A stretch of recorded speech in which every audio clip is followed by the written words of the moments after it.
Where's our? Well, our intro video is not here. Hello, everybody. We're live. I don't know what happened. That's weird. So I apologize. We're just live? I think we're live. We are live. Yep, we're live. No intro video. It disappeared. I don't know what happened. Oh my goodness! All right. I can go straight into it if it's cool. There goes the energy. The energy is tanked because we don't have that amazing. Everybody can go home now. Eat bologna. Buy Buy land. land. All right. I love that song. Here's the opening though. Your savings account is paying you 0.5% interest, while inflation is running at 4 to 8% annually. Do the math. You're losing 3.5 to 7.5% of your purchasing power every single year while thinking you're being responsible with your money. Here's the truth that nobody wants to admit. Traditional saving is financial suicide in an inflationary environment. Every month you keep money in safe accounts, you're watching your purchasing power evaporate while patting yourself on the back for being conservative. But what if there was an investment that not only beats inflation, but actually benefits from the economic chaos that's destroying everyone else's wealth? In today's episode, we're showing you exactly why land investing is the ultimate inflation hedge and how smart investors are using raw land to not just protect their wealth, but multiply it while others watch theirs disappear, including the mathematical proof of why land appreciates faster than inflation destroys value, and the 3 reasons why economic uncertainty actually creates better land deals. Whether you're watching your savings lose value or looking for real protection against inflation, this episode will show you how to stop being inflation's victim and start being its beneficiary. It's Nightcap. I'm joined tonight by Dude Buddy, the Nightcap OG, Scott Bossman. Scott, what you drinking, brother? I got the silver bullet tonight. The Silver Bullet. I love it. I love it. We got Handsome Rob, John Burnett. What are you drinking? I've got a Klaus Haller non-alcoholic beer with Cascade hops. It's good. How is it? It's nice. I like it. I got it from our local co-op. It's got all natural ingredients, and it is the German pioneer of non-alcoholic brews. So there you go. Must be good. Everybody buy Klaus Haller. Yeah. I mean, let's face it. The Germans know what they're doing beer-wise. And car-wise. We can go on and on about the Germans. The Zen Master, Mike Zeno. Oh man, What are you drinking? Nika, whiskey from the barrel, Japanese whiskey. Ooh. I'm just gonna rip it open. No, I got a cup right here. That's fancy. I don't know if I said it right, but looks like it's called Nika. Nika. So, should we get right into it? Like, you've been told your whole life to save money, right? Put it in the bank, be responsible, let it grow. And your savings account's paying you nothing, 0.5% interest. You know, inflation's running crazy right now, 8%, right? So it's like slow motion financial suicide. Like, cash is trash right now. So what's really happening when you save?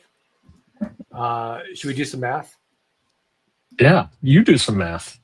I'll do some math. I'm not afraid. Don't Mike. Don't ask Mike. Don't have Mike's drinking. I'll do math. Mike, you drink. I'll do the math. All right. Let's say you put $100,000 in a savings account. The bank gives you 0.5% interest. That's $500 a year. But if inflation is 6%, that $100,000 only buys $94,000 worth of goods next year. So your money didn't grow. It shrunk quietly, invisibly. And so that's the lie of safety. The idea that keeping cash in a bank somehow protects you. In reality, it's like watching ice melt while pretending it's still a solid block. So the longer you wait, the smaller it gets. So here's where it gets interesting. Land, the one thing they're not making any more of, does behave differently. So when the cost of living rises, the cost of land rises faster. So it's tied to the same forces that create inflation: scarcity, population growth, and demand for real assets. And historically, raw land has appreciated faster than inflation erodes value, meaning it's not just a hedge, it's a multiplier. And here's the kicker. While everyone else is scared of uncertainty, land investors love it. Why? Because chaos creates deals. When interest rates rise, sellers get nervous. When markets wobble, cash buyers win. And when people panic, land quietly compounds in value. So for our first drinking game of the night, John Burnett, what do you think of what I just said? I concur. So for those of you who are new to Nightcap, anytime one of us says concur, you have to take a drink. And I'm drinking Poppy Wild Berry prebiotic soda. Ooh, prebiotic. Slow it down. Slow it down. 30 calories and Slow it down. 5 grams of sugar. No gulping that. There's no what? No gulping that. Slow it down. I'll slow it down. I'll take it easy. I'm gonna put my prebiotic, bong away. Right, just like Pretty sure that's not the way prebiotics work. What's that? I'm pretty sure that's not the way prebiotics work. No, I'm pretty sure. It's like between kimchi or soda. I took the soda. Yogurt. Okay, so by the way, if you're new to this, like, what do we do? Who are we? Dude, buddy, you want to give everybody an overview? Yeah, if you're tuning in for the first time, so we're real estate investors, but we're not your typical real estate investors. We deal only in land. Why do we have land? No headaches, no emergencies, no people problems, no mechanical problems. And it's easy to buy and easy to sell, meaning we can do it quickly because we're buying parcels for typically between $1,000 to $5,000. We're kind of in the penny stocks of land investing, like Mike Zano says, my favorite analogy. And then we turn around and the cool thing is we buy them at such a discount that it gives us options. So we can sell them retail cash. We can sell them owner financing. We can sell them wholesale to another land investor. You can sell the note. There's a lot of different ways you can get these assets off your hands. But our favorite is when we owner finance the land because that creates a passive income for us that eventually leads to freedom with our time and money and family and everything. So all four of us, Mark, you're not included. You don't count because you're the OG. But you taught the three of us how to replace our incomes, quit our jobs, be better. I mean, all three of us, I think, are better husbands, better dads. Our health is better, except for Zano when he's smoking his cigars. And it's all because of land investing. Yeah, what's great about that is, when I met John, he was spending, very little time with his children. And I thought, okay, this guy's going to go into a rage. And maybe it's not so bad. Maybe a full-time job's not the worst thing for a John Burnett. And little did I know, he only had, I think, 2 kids at that time. Val's like, no, with time, with resources, this guy is the dad. Let's have 6 kids. And sure enough, they did. So cheers to John. Cheers to John. And his big family. Kids. Big, beautiful family. Mm-hmm.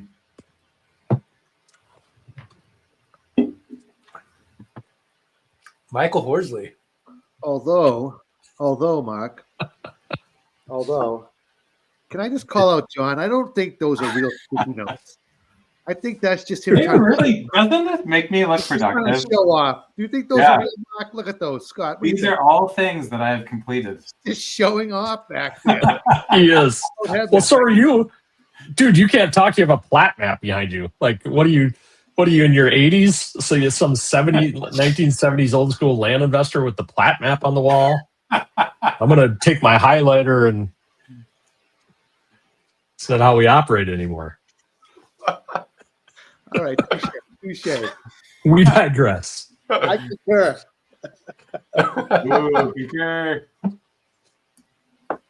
All right. So can we just talk about the 3 reasons that land thrives in economic chaos is before we devolve? 3? Only 3? I mean, there's at least 3. Sure. Okay. The first, no renters, no rehabs, no renovations, no roads. So while other investors stress about evictions or broken roofs, we hold a simple appreciating asset. That's number one. Number two, it's real, not digital, right? You can't print more land. You can't hack it. You can't default on it. Any concur? Concur. Concur. How about number three? It scales without drama. Once you automate buying and selling, which we'll show you how to do, you can turn small land deals into passive income machines. And so if you're like, wait, well, how do I do this? Scott, can you put up like a link so people can book a call with you guys? Sure will.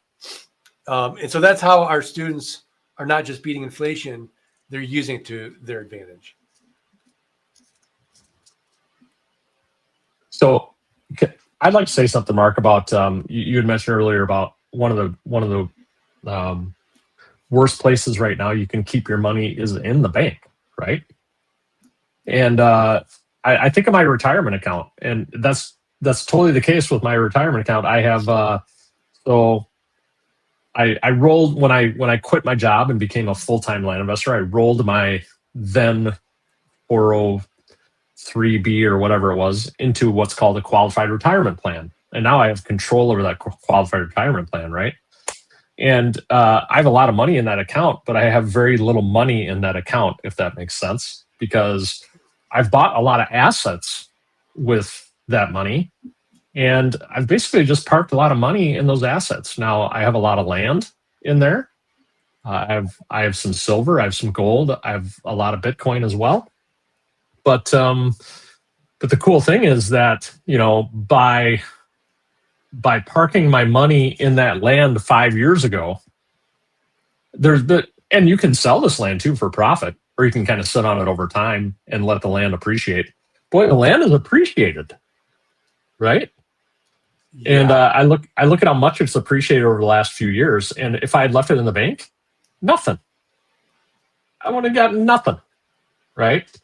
So I think, you know, it's your math earlier was helpful, and I think will be helpful for everybody on the call to put it in perspective. Like, yeah, we're all about putting money in the bank. We got to save, put money in the bank.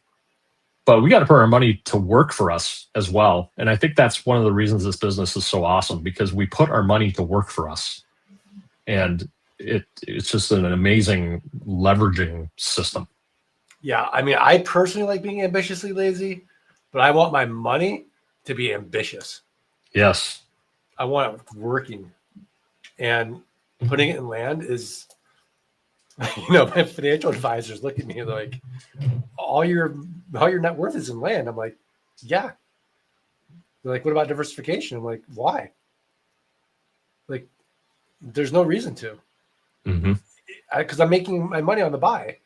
I'm like, where else am I going to get these returns? And when I walk them through it, they're like, okay, yeah, good point. So I don't know. Mike, do you think it's okay to not diversify? Am I being irresponsible? What, just doing land? Because I've been doing it for 25 years. I don't remember land, even during the Great Recession. Then the land was on sale. I mean, it was not like I was still profitable. Right. I don't know if you're asking me if you just only invest in land, would that be irresponsible? I would say no. I mean, if you could have a whole portfolio of land like most of us do, but I mean, yeah, that's incredible, right? I mean, you have something that's tangible, something that's appreciating, valuable, something with limited supply. I just don't see. But I must agree with Mike DiCarlo that I'm vintage with my plat map. I don't know if you guys see that up there. Mike DiCarlo recently went into flight school. He's going to crush it. He's amazing. We'll be meeting him at the Dirt Rich Summit as well. But I just like when I get shout outs. I know I tell everybody, because I know it bothers Scott. I tell everybody, you have to shout out to me during the nightcap. That drives Boston crazy. I mean, it's kind of a backhanded shout out though, because I mean, vintage is not cool, really. I What? mean, I I'm would say not a vintage Nike. was cool. Okay, you're right. Never mind. You just need a I'm zoom jealous. suit to go with that plat map. What I'm do I definitely jealous. Well, Mike, you called out Mike DiCarlo, who's in flight school, but I also want to congratulate Kenny and Chrissy Wallingford, who just signed up for flight school as well, just a few days ago. Congratulations to So, Wallingfords, Kenny and Yeah. Christy. and they're going to be in Texas, which a week from tomorrow. A week from tomorrow, the Dermot Summit. I'm so excited. Are Kenny and Christy going to be there? Are the They're going Wallingfords to be there? Kenny and Chrissy are going to be there. Yep. Oh, fantastic. Honestly, So- you guys are it's gonna be the best time. Just the networking alone is worth going to.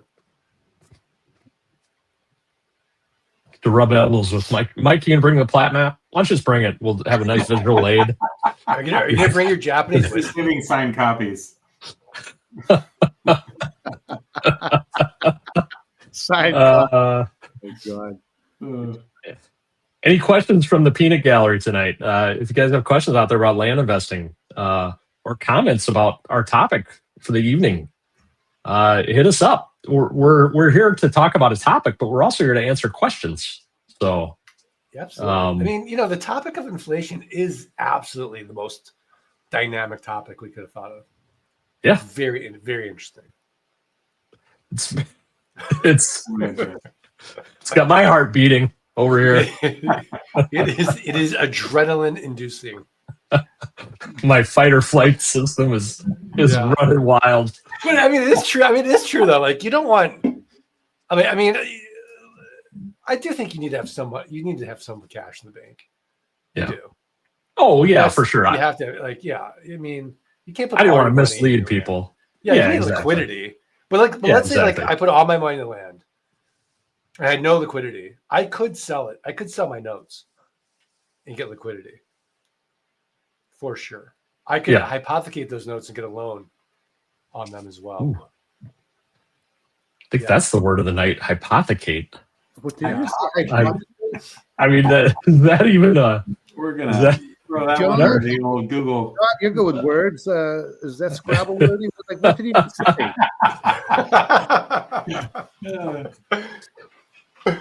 Hypothecate. Hypothecate. Pledge. Have a drink because I don't know what to say to that word. It's pledged by law to a specific purpose. Say it again. It's to pledge by law to a specific purpose. And how did you use that, Mark? I can hypothecate my notes. I can pledge them to get a loan. Former investment banker. That's where that comes from, right there. Like, Yeah. Yeah. I mean, let's play. How pretentious can Mark be on Nightcap? hypothecate. Pretty pretentious. Hypothecate. Oh my God, I like it. Buy land and Botox, totally my jam. I love it. Lauren Guar, Dr. G. Dr. Lauren. Is Dr. G in Dr. G. flight school? Yes, she's in flight school. I think she is. Yeah. Yeah, absolutely. Awesome, Dr. G. Good to see you here, Lauren. Amazing. I think we're starting to get a little following on here on Nightcap. I'm feeling it. I'm feeling like we're getting our groove. I think you're right. I mean, Don Thrasher's here every week, man. Without fail, Don is here. Don's having good. Getting out those shirts. Don't you have like a whole box full of Nightcap shirts? We're gonna start like. Yeah, who wants a free shirt today? Well, wait, free. If you pay shipping, I'll send you a shirt. Scott's gonna bring a t-shirt can to Nightcap to shoot him at the It's camera. not included. But Don Thrasher just graduated. Is he gonna be in Texas? I think he is. Yeah. Oh, Yeah. Don. I can't wait to meet you. That's gonna be awesome. But folks, you're kind of quiet tonight. Any questions? Lay it on us. We can only talk about inflation so long. It just went downhill. Not so hypothecate. Everything just went. Oh. Yeah, I right. know. It's just completely deflated. I'm feeling a little lugubrious. Actually. Oh man. These lack of comments. Oh, the T-shirt can. We should have that at the Dirt Rich Summit. Scott, you should bring a t-shirt can, but pump on those nightcaps. I should get a t-shirt cannon. Yeah. I don't know if I could get that through the airport or not. Probably could, but That would be awesome. Jared Bell is here. Jared Bell's killing it in coaching, isn't he? Isn't he, Mark? Killing it. Is he still in coaching? I think he's in unfair advantage. I think he's a Okay. one. Yeah. Although Jared, I didn't see you at the last meeting. Not to right. publicly shame you on nightcap. We would never do that. Oh, John said, can someone explain what a note is versus a deed? John, great to see you here. Good to see you, John Zook. Who wants to take that one? Sounds like a Burnett could answer that one. I feel like it is a Burnett one. Okay. I feel like Okay. he's like, it's like So a note versus a deed. So a deed is when you are granting legal title to a property, right? And then the note is basically saying that we're agreeing that you will pay me on a monthly basis for this property, right? And so basically the note is just a payment agreement, and the deed is when you're actually transferring title across to the property. So if you think about it, like if you get a car, I don't know if they do promissory notes with cars. It's got to be a promissory note, right? I don't know. But like if you get a loan on a car, you would not hold title to that car, right? The bank holds the title, and then they have a note with you, right? So you're paying them, they hold the title, then they grant the title to the person. We do something similar with our model, where we hold the title, and then there's a payment plan, there's a note that exists, right? And then once that's paid off, we then deed the property across to the buyer. Did I do a good job? John, you did a great job. That was awesome. Great. Thank you for doing that. Hopefully that was helpful, John. We do have a couple other questions coming in. Here's a good one. Oh, well, this is a comment from Brad. Brad here started wholesaling houses, shifted to off-market land deals in Washington. Loved the small parcel seller finance model for mailbox money. Any tips on structuring PML lending for land? That sounds like a Mark Podolsky question. All day long. so it's the off market deal. Love the small parcel seller finance model for mailbox money. Any structures on private money lending for land? So sure, you want to be a. So this is to make I understand this, Brad. You want to lend. You don't want to be the buyer of the raw land. You want to go to somebody like me, who needs money, lend me money so I can buy the land. Is my understanding this correctly? Well, I mean, let's take it from both perspectives, Mark. So, like, if I'm a land investor and I'm buying lots of land and I need more money, any tips on what that might look like? Yeah. So I actually am a private money lender on land, Mike Zano. Just so you know, if you need money, I have other sources, you know. I know you do, and it's hurtful. It's hurtful.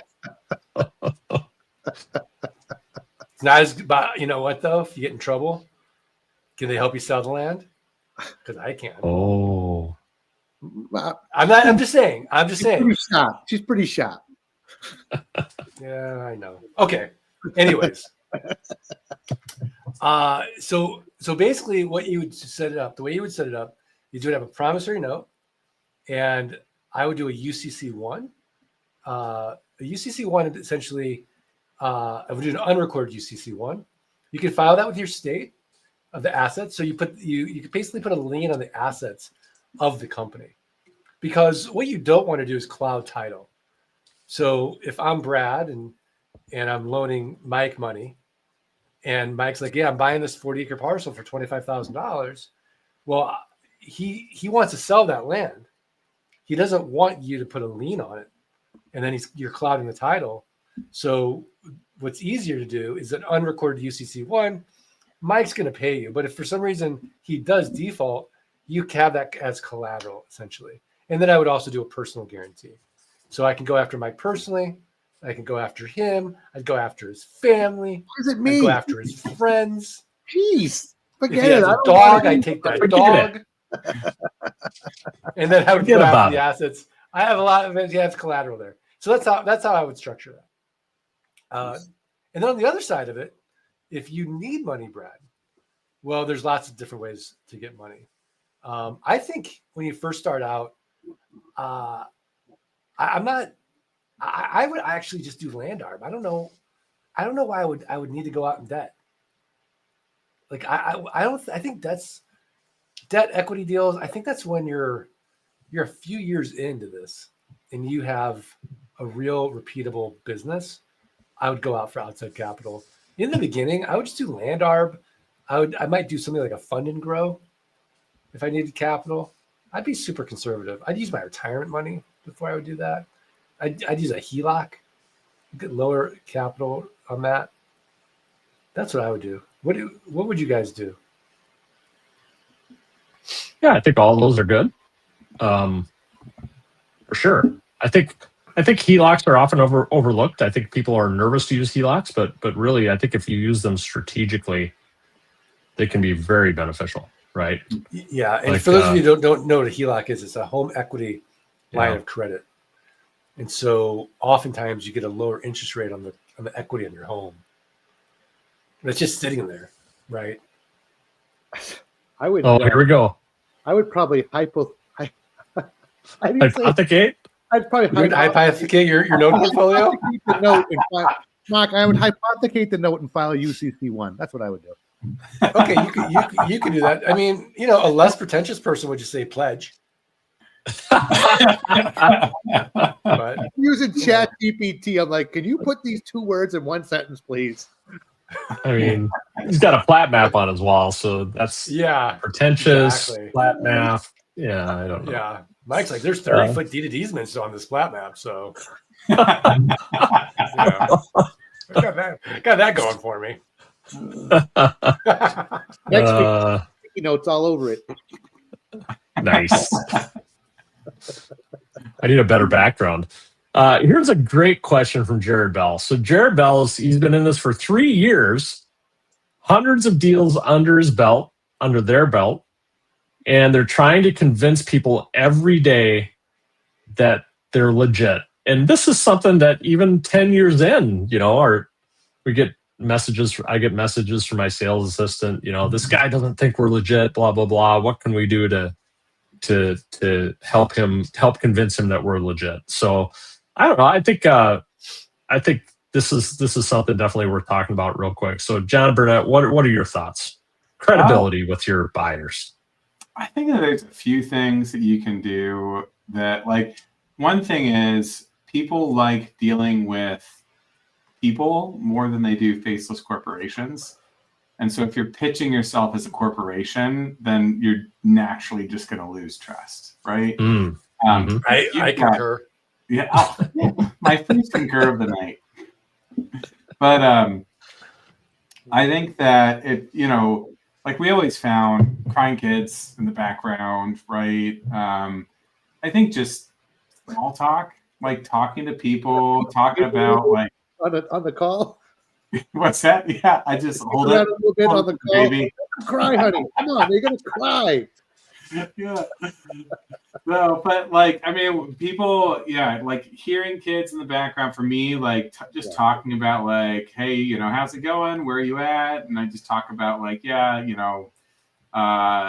just getting ready to take my son's to jujitsu, and like, just like doing things like that, I think really help humanize you and build trust.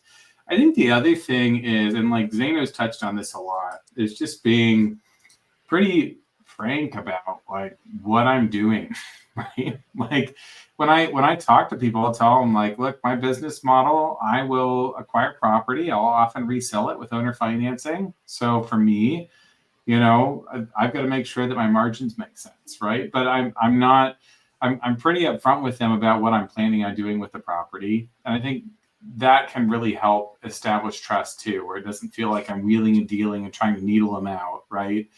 I'm upfront that, look, I'm not paying top dollar, but I close fast and I pay cash. And these assets can be difficult to move by yourself. And so I'm the easy button option, right? And I think that helps build trust too, is just being frank. So those are the things that I think stand out to me. So humanize yourself and be upfront about what you're doing. I love it. I love it. I have a strategy, but I'd love to hear what Zen Master does.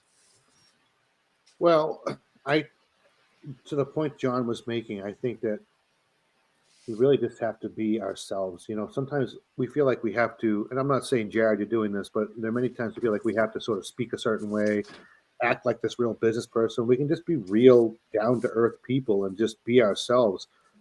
The point about the kids there, I talked to several people, like mothers that are selling land, and they're like, in the beginning, I try to tell the kids to be quiet. But then the people would be like, wait a minute, you're a mother? And they would instantly trust me because they just trust moms, And so now she's like, tell the kids to run around, make all the noise you want. Who cares? Like, I'm just being real, who I am. So I think we have to do away with the image that you have to be this sort of stuffy boardroom type person with your tie all up nice and tight. Just be yourself and really relate to them and get to know them. Testimonials is also really great. The people you've worked with and you can even tell them if you're new. I know you're not new, Jared, here, but someone who's listening might be. I would say, listen, this is really my first deal, to be honest with you. I'm just feeling my way through it. I'm probably going to make a mistake here and there, but I promise that I'll be in constant communication. I'll be the best communicator you've ever known. And I'm hoping that when we're done with this transaction, that you're going to be so overwhelmed with the way that I performed every way that I said I would, that if I need you as a reference, you'll be there to help somebody else understand that I'm real, and just be yourself. And you don't have to act like you've done this a million times if you only done it once. Tell them it's just the first time I'm selling the first time I'm buying property, first time I'm selling property, but I'm just so excited and I'm a little nervous, but I want to get this through and do it correctly with you. So perhaps you could help me later on and with the next person I work with. So I just think that transparency goes a long way. Yeah, I mean, I concur. I was going to say exactly the same thing, actually. But Scott, go ahead. I mean, I do think like that authenticity and that honesty, you can't, in the vulnerability, right? Like, don't act like you're bigger than you are. If it's your first deal, say, I'm nervous. This is my first deal. It humanizes you. Yeah. If it's your fifth deal, it's my fifth deal. I'm still doing this. And so, let's not play tennis where you hit it back to me, I hit it back to you, I answer your objection. Let's play doubles together. I'm going to jump over the net. We're going to be on the same side. So what do you want? You want a safe transaction. What do I want? I want your testimonial so that, skeptical Scott, when he's working with me. Skeptical Scott. Exactly. It was the exact same look. By the way, I have a little PTSD from that. So please. Whatever. Not how it was. It is how it was. By the way, I don't know if you guys know, Scott's a big dude. And this is how he was sitting at boot camp, looking at me. In 2015. I'm just thinking. Scared just the hell thinking. out of me. You don't get a sense of how tall Scott is on this call. Like I know I seem very short on the calls. So yeah. So I digress. Anyways, so we're playing. I'm jumping over on your side of the net, and I'll say to you, hey, look, if I make this the most simple, transparent, easiest real estate transaction you've ever done in your life, would you do me a favor and just use your phone and use a quick 1-minute video testimonial saying that this was, what they said, Mark said what he was going to do, he did. And I was nervous. I thought this seemed too good to be true. I didn't think it was legit. And sure enough, it was. And they were amazing to work with. So this is how we're going to do it. Then just walk them through the steps and then do it. I love it.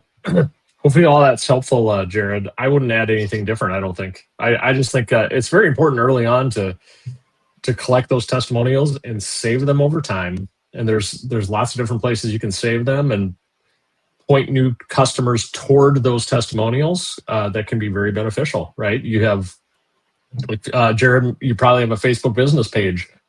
It's a great place for people to go make a review, a 5-star review on your Facebook business page. You may have a Google reviews page.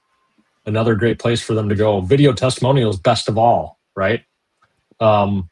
But any of those things, I think, in addition, I mean, the most important thing is the authenticity and the relationship, and being transparent and divulgent with who you are and what you're doing, right? And not, Google me. I don't care, right? I've lost all anonymity because of this show, because there's millions of us watching. They all know who I am. Google me. It's fine. Yeah, I mean, it's true. I mean, Google me. yeah. I don't care. Yeah, I mean, it is true. And I actually don't Google anymore. I Perplexity. Google is so 2018. What about Atlas, though? John, are you using Atlas yet? Atlas is I great. don't know what Atlas is. It's the browser from like 1998. Oh, it's the ChatGPT branded browser, which I just downloaded today. I haven't used yet, but I've downloaded it. So. Like keep acting and all these. I'm like $500 in AI tools per month. We keep bringing up all these AI. I took like a list of like 5. I messaged John. I'm like, John, you use all these things? Like there's like 6, 7 of them in the last show. You use all of them, Mark?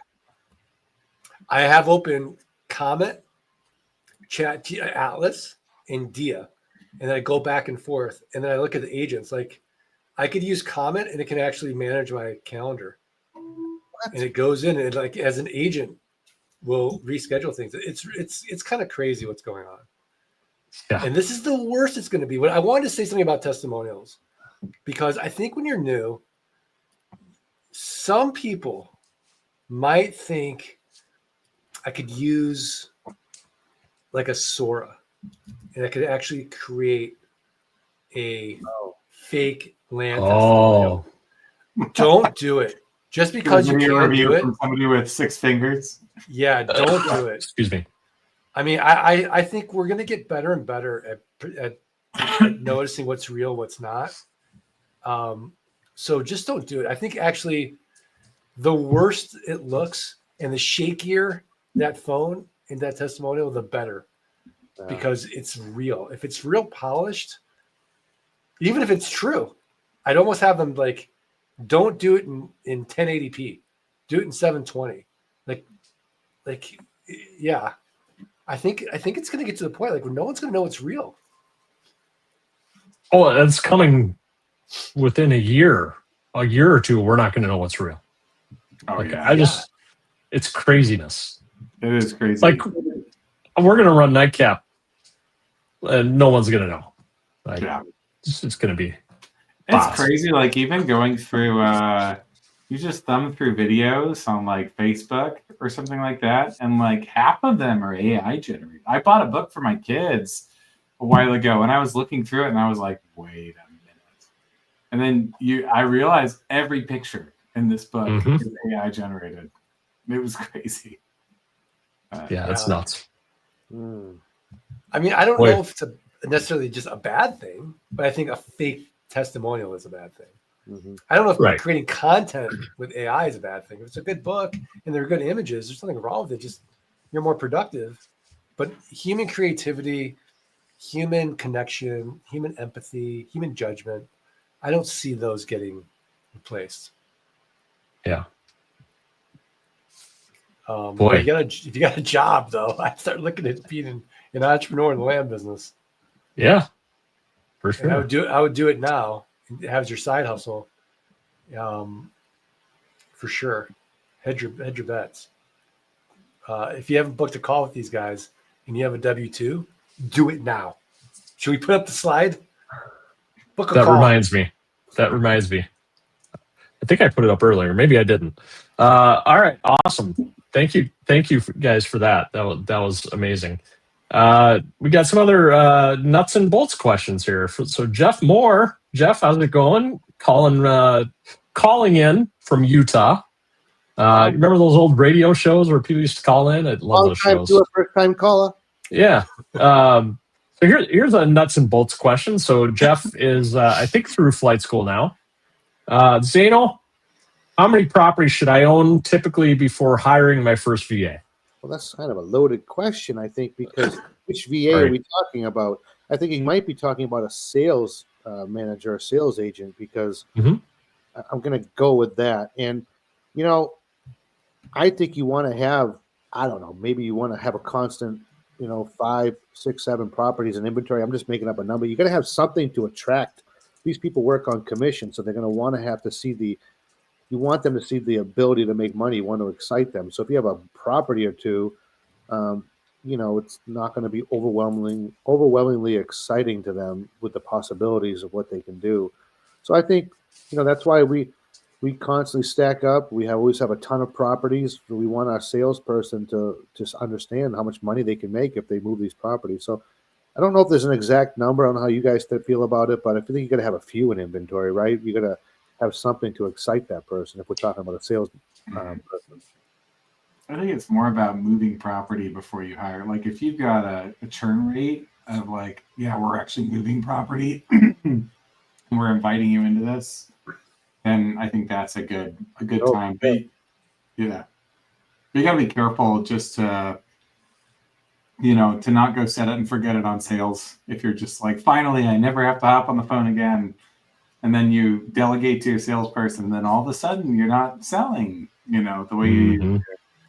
It's an easy thing to do. So you can't go set it and forget it. Ease them into the water too. I concur. Oh, I don't think you can do that with any part of your business. Honestly, I think that's there's a big difference between abdicating and delegating. I wish somebody wrote a book about it. Oh wait, someone did. How to scale your land business. Dirt Rich 2 is out. The plot thickens. The plot thickens. Oh, the plat thickens. The plat. Oh, land joke. I don't know why I'm shamelessly plugging tonight. I just am. I'm in a shamelessly plugged mood. Mark, are you signing copies at the Dirt Rich Summit? Am I signing copies? At the Dirt Rich Summit, are you going to be? For sure I am. Yeah, my fragile ego loves it. When someone comes up to me and says, "Will you sign my book?" I might have to bring my books. I don't even have a signed copy. I gotta bring my book along. Yeah, I'll sign yours, guys, in blood.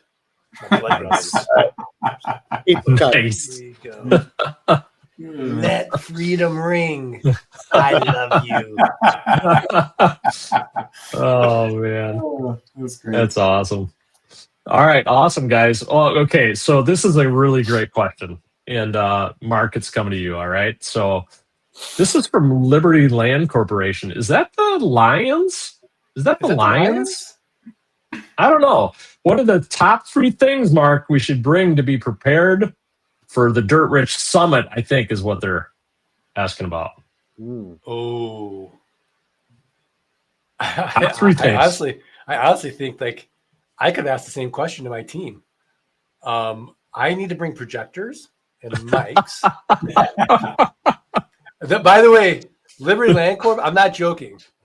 Mackenzie, who's head of our events, slacks me, and she's like, "Can you get a instant hot kettle?" What? I'm like, no, this is not a joke. Can you bring an instant hot kettle? And I'm like kind of annoyed, like, oh, I got it. Like, I'm bringing enough. Like, I don't want to forget my laptop. I got the mics and the projectors. I have to bring this instant hot kettle. I'm like, just out of curiosity, I'm like, sure, I've got one. Who needs it? And she's like, Mike Zano needs hot water. Oh my gosh. Like, I will bring it for Mike. So the top 3 things you should be prepared for Dirt Rich. Wow. I would say just be open. I think that's number 1 is like, go up to people and meet people, have that icebreaker question. I always ask, like, when I go to an event, I'll say, hey, where are you from? And then I'll say, well, no, where are you originally from? And then kind of get into, kind of talking like that. So I'd definitely be prepared to like just meet people, and I would bring your laptop to take notes for sure. And just, I would have a goal, right? Have some intentionality to it. I think that's it. I like that. Like, what's your freedom plan, or what's your freedom goal, right? I think that's important to bring into the weekend to think about. And then, when I went to my first boot camp I brought that into the weekend, and then 3 days of seeing others who have met or were on the way to meeting similar goals can be pretty impactful. And so kind of an idea what that is before you come. Like, what's your why? Right? Mark, you love the 5-level why, right? Like, I want to be financially free. Why? So I feel less stress in my life financially. Why? So I can be a better dad and husband. Why? And so on and so forth, right? Think about that before you come to the weekend and have a clear idea of what that is. And then rub elbows, right? Just talk to people and talk to people who've done this, because that's the best indicator right there. I mean, I think when you're in the room with people like us, and you're like, it's not hypothetical anymore. It's like these are real land investors, and they're doing real deals with real stories. It's a different energy than when you're on Zoom hearing it. And even people Don Thrasher, great example, 4 months in, right? He's had 3-4 sales or more, and he's doing well, and he's got proof that it works, and he's early on in the journey. And that's really helpful, I think. I think we should put pressure on Don. Yeah. I mean, Don, you have to do a deal at the Dirt Rich Summit. And by the way, every time we do a live event, people do deals in real time, and then they come up and then we do a case study on, like, okay, where did you buy this land? How did you market it? How long did it take to sell it? What were the numbers? And they can walk you through in real time their deal, and you learn a ton just from that case study. Oh, wait, we got a little pre-boot camp magic. Scott Elliott. Hey, Scott! That's awesome. Scott Elliott. Cheers to you, man. That is awesome. Cheers. So the cool thing is about Scott, I'll tell a little story about Scott. So a couple of weeks ago, we were on a flight school office hours call, which is one of the weekly group coaching calls that we do. We do 4 a week. It's a lot. We have people celebrate wins, which is really cool. And these could be what people perceive to be minor wins or really amazing wins. And, Scott, by week 8 or 9, he had already bought $15,000 worth of property, but the value of the property was like 60. Right. And then, so we're celebrating that win, and he's like, I could tell he's a little bit nervous, like, oh, I need to sell them now. But I'm like, but you also need to celebrate, because you just bought these properties like you're sitting on a portfolio now that's worth something. Now we just got to flip the coin, and he's flipping the coin. Pretty awesome. Awesome job. That's awesome. Yeah. I mean, the dirty little secret we never talk about is they all sell. Like, Scott, you made your money on the buy. Like, I get you're nervous, but like, we're all excited because, like, we know you're going to unlock that value. It just doesn't happen as fast as maybe you want. Yeah. But eventually, like, you kind of get used to it, and you actually like having inventory. Yeah, for sure. Well, Mike thinks this is a great nightcap. Thanks, Mike. Thank you, Mike. Jared I think says last week sucked because Dana wasn't here. Who wasn't here? I mean, Boston wasn't there. Wow. Oh, wow. I'll take that. Wow. That's Wow. yeah. That hurts. I'm sorry. It's like you're dating someone new and you say the old name. That's really bad, man. I feel horrible. I do. I'm sorry. I meant. I feel great. Yeah. It's just, we're just so happy when Mike does show up. I just assumed like last week he didn't show up. I missed one.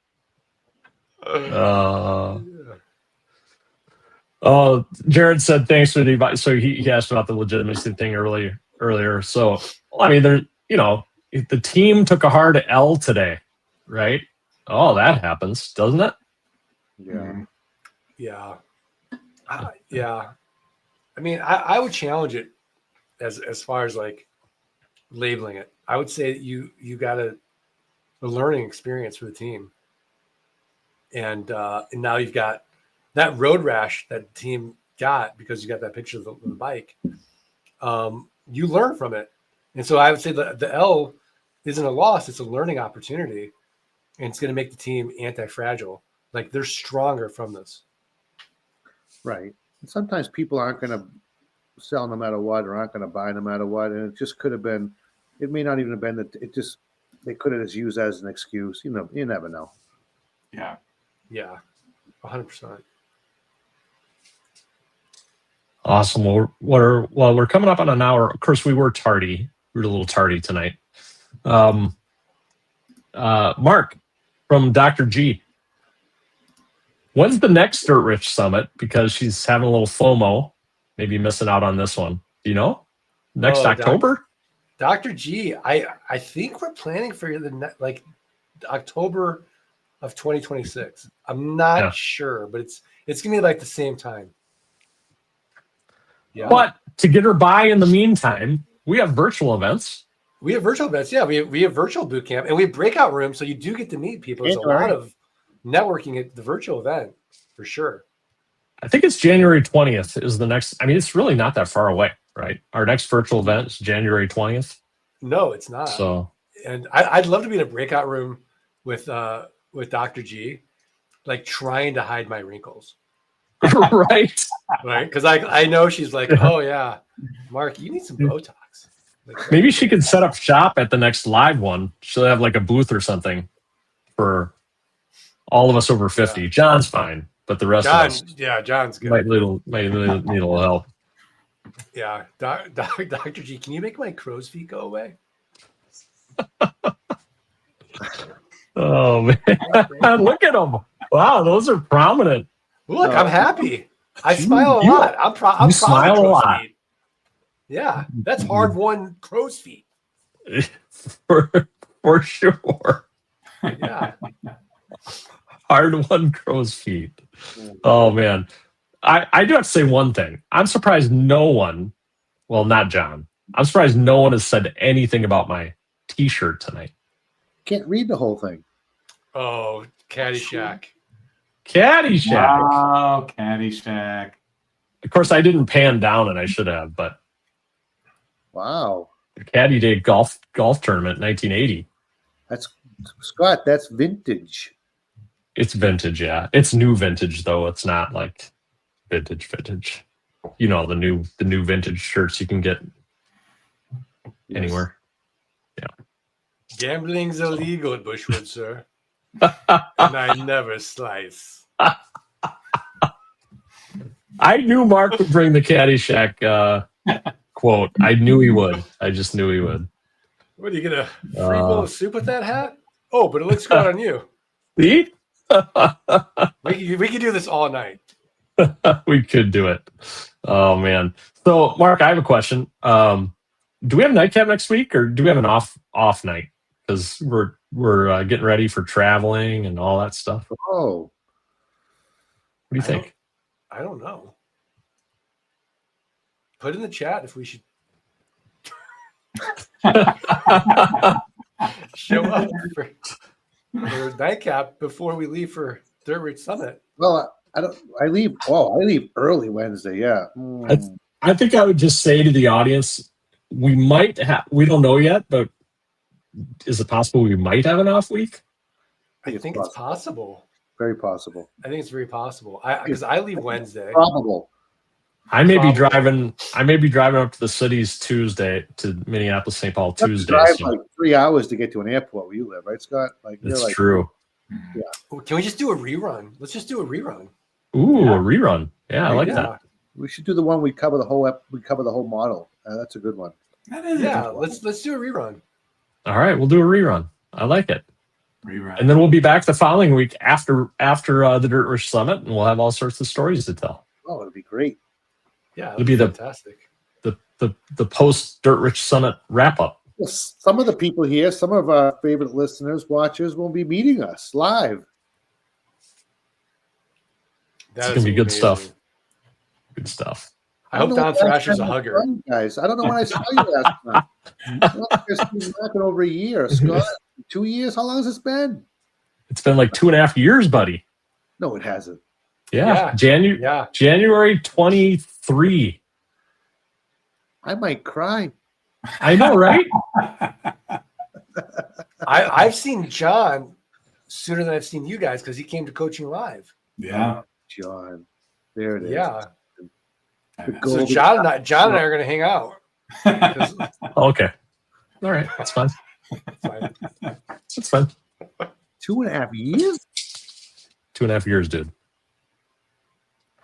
We'll share a bourbon together. It'll be good. How does that even happen, by the way? I don't even know. How do we go 2.5 years? This is wrong. Time flies, man. When you guys coming out to hike?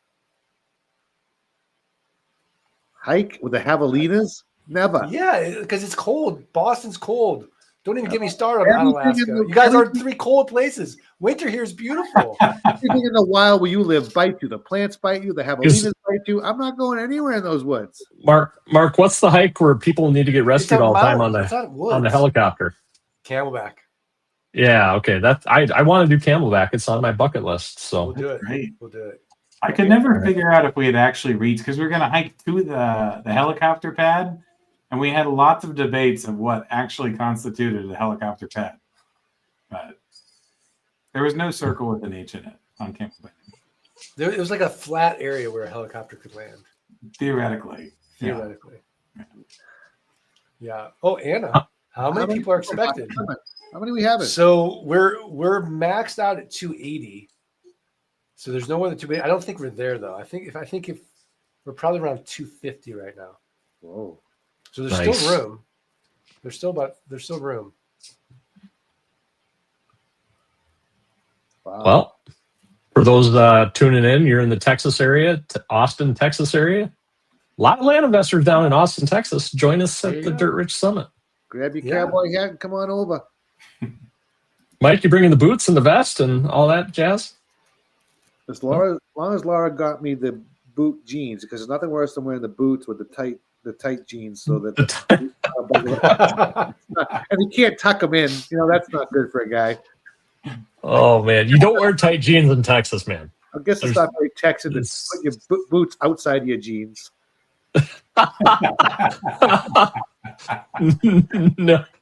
No, you don't do that there, Mike. We don't do that. We don't do By that. the way, speaking of Texas, have you guys watched The Road yet with Keith Urban and Blake Shelton? What is that, a TV show? Yeah, it's like a reality show. Like these, like a really accomplished musicians who just haven't had their break yet are like competing for like a record contract. But they're all country musicians. Like they start in Texas. I'll have to watch that. Are you a country music fan? I do like it. My wife loves it. I like it. John, country? I like old country. So, yeah. Johnny Cash, Hank Williams. Cash, Willie Nelson, Yeah. all that stuff. It's great. We'll do cowboy music too. It's fun. I feel like Scott Bossman hates country. I just look at him and I feel like he hates I'm very selective with my country music. I would have to say. Is Cowboy Carter country? Because I love that album. Who's that? Have you guys heard That that? is not. That's Beyonce. Beyonce. No, I mean It's it doesn't amazing. count. Beyonce. It's looked- amazing. I almost- Don't mock it. Don't mock. It's amazing. I'm like looking it up. She covers Jolene. Ooh, I would have to Yeah. listen to it. I should listen to it for sure. It's legit. Yeah. Seriously. I think it won album of the year. It's great. It did. Yeah. Yeah. Awesome. Well, thanks everybody for tuning in, and fellas, see you soon. And Yeah. See you in person. Yeah. Yeah. 1 week and 1 week One from tomorrow. week. We're gonna have a group hug or what? We're having it's gonna be the 4 of us and Don Thrasher. And we're Yeah. gonna 5 of us are gonna be just hugging it out. I can't wait.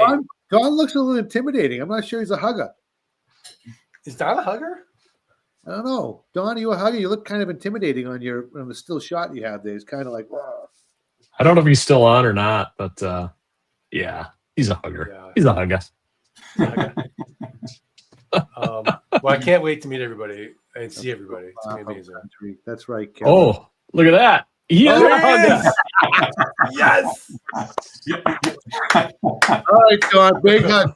Coming your way. Oh, God. Well, thanks everybody for a fun night, and we'll see you, I guess, in 2 weeks. We're thinking 2 weeks.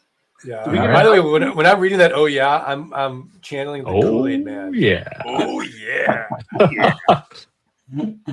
I'm channeling the Ferris Bueller's Day Off. Oh yeah. Oh yeah. All right. So, are we going to have the outro? We didn't have an intro. Yeah, I got the outro pulled up. I don't know, for whatever reason things were just Oh, hey. abolished. No blame. It's just we love it. Yeah, we got it. You ready? Here's the outro. Let freedom ring, Mark Podolsky. Let freedom ring. Let it Thanks, ring. guys. Thanks, Good night, everybody.